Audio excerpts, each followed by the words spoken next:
আলেম ওলামাদের কি হইছে, শুধু প্রোগ্রামে ডাকে, মাহফিলে ডাকে। এমন 1000 মাহফিলের চাইতে ছাত্রদের 1 ঘন্টা সামনে নিয়ে বসে দর্জ দেওয়া আমার কাছে বেশি গুরুত্বপূর্ণ মনে হয়।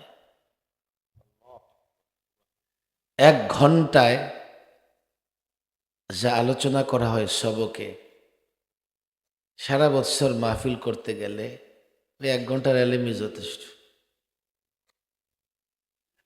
বরং মাঝে মধ্যে 1টা ঘন্টা করানোর জন্যে এত পৃষ্ঠা মোতালা করি, আমার মনে হয় না সাধারণ কোনো বক্তা সারা জীবনে এই কটা পৃষ্ঠা মোতালা করে। এবার ঘন্টার মূল্য কত দেখেন।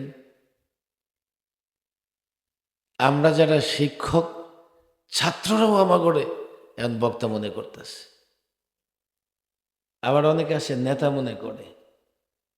মুফতি আমিন রহিমউল্লাহ বলতেন, এক বক্তৃতায় বক্তা হওয়া যায়। কালো এক প্রোগ্রামে আমি এক বক্তাকে বয়ান করতে দেখতেছি, হুজুর বক্তা অমুক। আমি বললাম, তারে তো আমি চিনি, সে তো বক্তা না।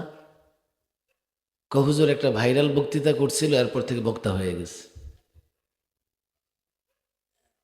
আলেমদের বলতেছি, বড় ছাত্রদের বলতেছি, শোনো,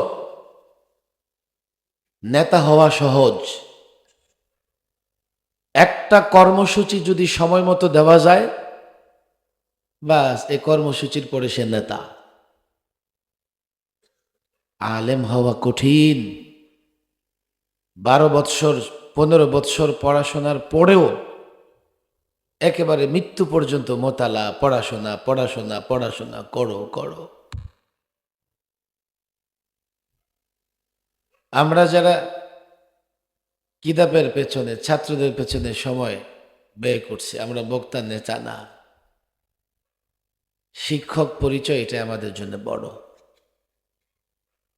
এইভাবে মাদ্রাসার প্রত্যেকটা শিক্ষক সত্যিকার অর্থে যখন শিক্ষক হবে, তখন ভবিষ্যতে প্রজন্মের মধ্যে নেতৃত্ব তৈরি হবে। নেতৃত্ব যদি তৈরি না হয়, এক সাগর রক্ত পানির দামে বিক্রি হয়ে যাবে। নেতৃত্ব যদি থাকে, 1 ফোঁটা রক্তের উপরে বিপ্লব হবে। আর নেতৃত্ব বক্তা দিয়ে তৈরি হয় না, নেতাগিরি দিয়ে তৈরি হয় না। নেতৃত্ব তৈরি হয় এলেম এবং আমলের মাধ্যমে। আর সেটাই তো লম্বা সময় খরচ করে এলেম এবং আমল, এলেম অর্জন করো, আমলের সাথে আবার এলেমের সমন্বয় করো।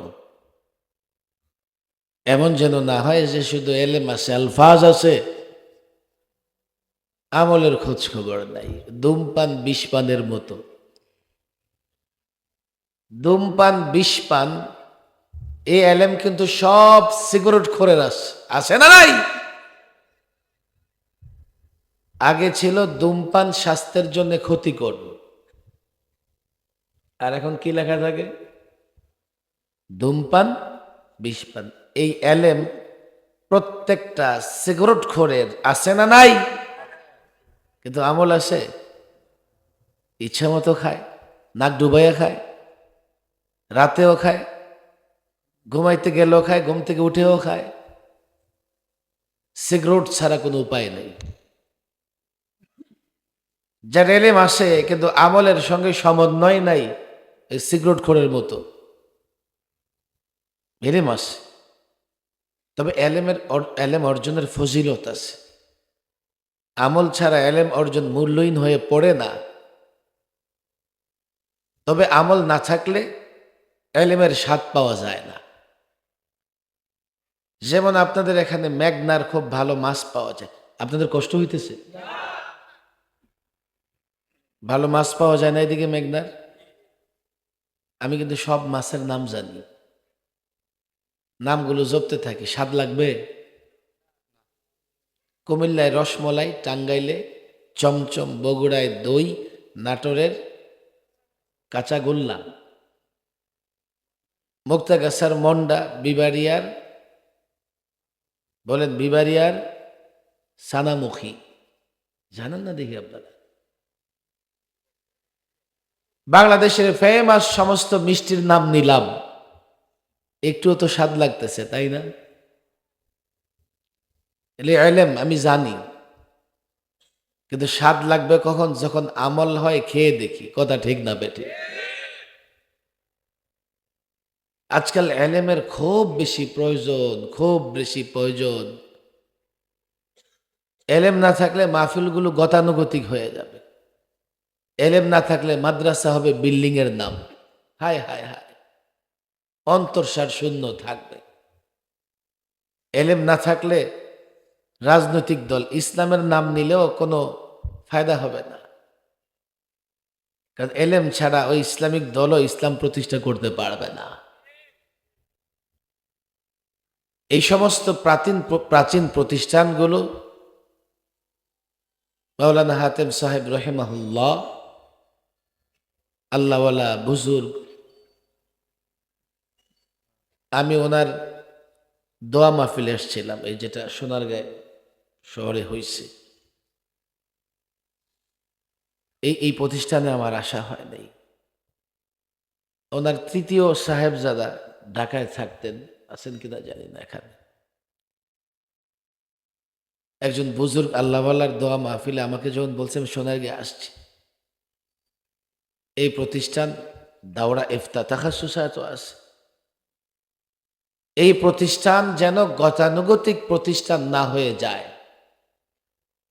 মাহফিল করো, লোক জমায়েত করো, সাকত সাহেবকে ডাকো, গরম বক্তৃতা দেও, নিজাম এবং উসুলের উপরে প্রতিষ্ঠান চললে এই প্রতিষ্ঠান থেকে বছরে একজন সাকত সাহেব তৈরি হবে। যদি বলে তার চাইতে বড় মামুনুল হক লাগবে, বছর একটা মামুনুল হক তৈরি হবে। এই জন্যই বলতেছিলাম, আমার কি বক্তা মনে করেন? ওয়াজে কেন দাওয়াত দেন, আগে কেন বললেন না? এদিকে আসলে মাদ্রাসায় আসবেন, ছাত্রদের নিয়ে বসেন, মাদ্রাসা কেমনে চলে, আপনারা তো ঢাকায় থাকেন, লালবাগে থাকেন, পরামর্শ দেন। বিনা হাদিয়া, বিনা পয়সায় আমি সন্তুষ্ট হয়ে যাইতাম। আমি যেহেতু বুজুর্গের নামে এই প্রতিষ্ঠান এবং ওনার একজন সন্তান এখন এটার মোহতামিম, তাই না? আমার অনুরোধ, আমাদের এলম আমল তো নাই, এলেমও তানাজুল হয়ে যেতেছে। দাওরা ফারেক ছেলেরাও এখন নিজেকে রিজাল বা ব্যক্তিত্ব হিসেবে তৈরি করতে পারতেছে না। আমাদের আকাবির আসলাফদের সোহবতে, তাদের পরশে, তাদের ছোঁয়ায় যেভাবে রিজাল তৈরি হয়েছে, ব্যক্তিত্ব তৈরি হয়েছে, আজকাল মাদারিসে কওমিয়া থেকে সেভাবে ব্যক্তিত্ব তৈরি হচ্ছে না। আমরা বড় শূন্যতা দেখতেছি এই ময়দানে। যেহেতু লোকেরা আমাদের মহব্বত করে, কিছুটা নেতাও মনে করে, যখন এই জাতির এই হালাত অবস্থা আমরা দেখি, আমাদের কান্না করা ছাড়া কোনো উপায় থাকে না। আমি উলুকান্দি মাদ্রাসার প্রোগ্রামে আসছিলাম, সেখানেও বলে গেছি, এইভাবে আমার প্রোগ্রামে ডাকবেন না। ঢাকার কাছে আলেম ওলামারা ব্যাপকভাবে ফিকির করেন, চিন্তা করেন কিভাবে এই উম্মাকে বিপদ থেকে উদ্ধার করা যাবে।